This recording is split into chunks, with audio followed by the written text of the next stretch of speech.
Hello everybody, I am the Linkzilla and welcome back to LEGO Jurassic World. Now, we're back here in the Jurassic Park 3 section. Thank you very much.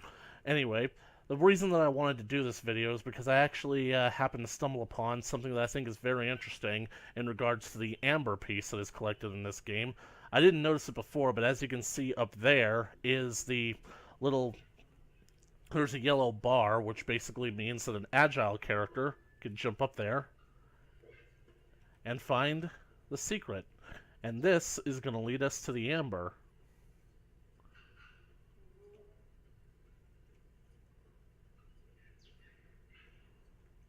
I feel like just a real goof for not figuring this out the first time I was here. And so this gets us up onto the roof over here. And there's the amber. You guys heard that? It's a very distinctive sound, I should think. Anyway, the dinosaur that was contained in that amber is ultimately what I wanted to talk about. So, the Troodons. So as it turns out, those were the Troodons that attacked us earlier. And the ones that look like Gallimimus. But did you notice anything odd about them?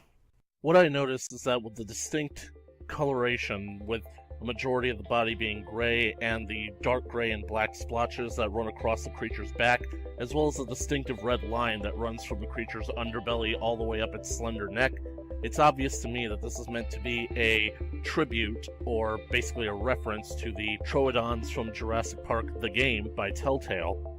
Troodons had appeared in other Jurassic Park games, but it wasn't until Telltale's games when the Troodons were given a more significant role. And I think that having this little tribute as part of the game ultimately cements the fact that Jurassic Park the game is a part of Jurassic Park's lore. The Troodons have appeared throughout several levels of the game, and they kind of basically present themselves as kind of like pretty much the fodder opponents that you can fight, sort of like the compies, except larger and a bit more dangerous, and they seem to travel in groups. It's a nice little alternative since grinding through compies sort of got a little bit dull.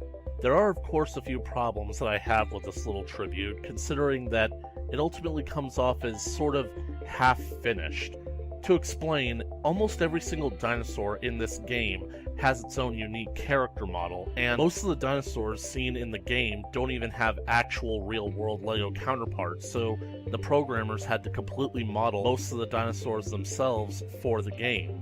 One could argue that Parasaurolophus and Corythosaurus have the same model, but they each have their own distinctive head patterns. The Troodons, however, are a completely rescaled reskin of the Gallimimus, and this results in not only the creature's posture being all wrong, but the fact that its head is so incredibly small. When I first got attacked by them in Jurassic Park 3, I honestly thought that they were just really violent Gallimimus, which is why it was such a jarring shock to find out that these were supposed to be the Troodons.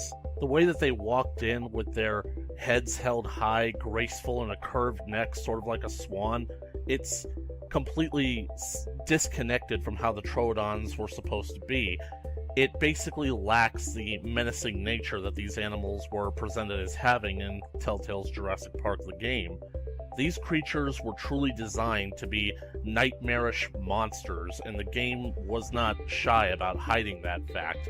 And I know that it's basically being reinterpreted as a kid's game, but I really do wonder if it would be difficult to pretty much just rescale the head just a little bit, make it a little bit larger, and maybe make the eyes a little bit wider so that they'll basically evoke that imagery, and maybe change their posture when they're running to where they're not craning their heads like geese, they have them tucked low and forward, kind of like raptors do.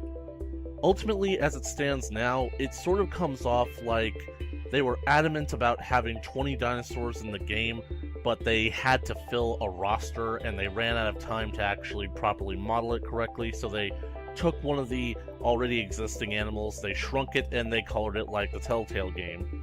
Now, I could be wrong about that. I hope that I am wrong, because at the end, it's still a nice little tribute and a nice little shout out to another game. that ultimately has shared a place in the franchise. So what do you guys think? Do you think that it was a nice little tribute to feature the Troodons from Telltale's Jurassic game in LEGO Jurassic World?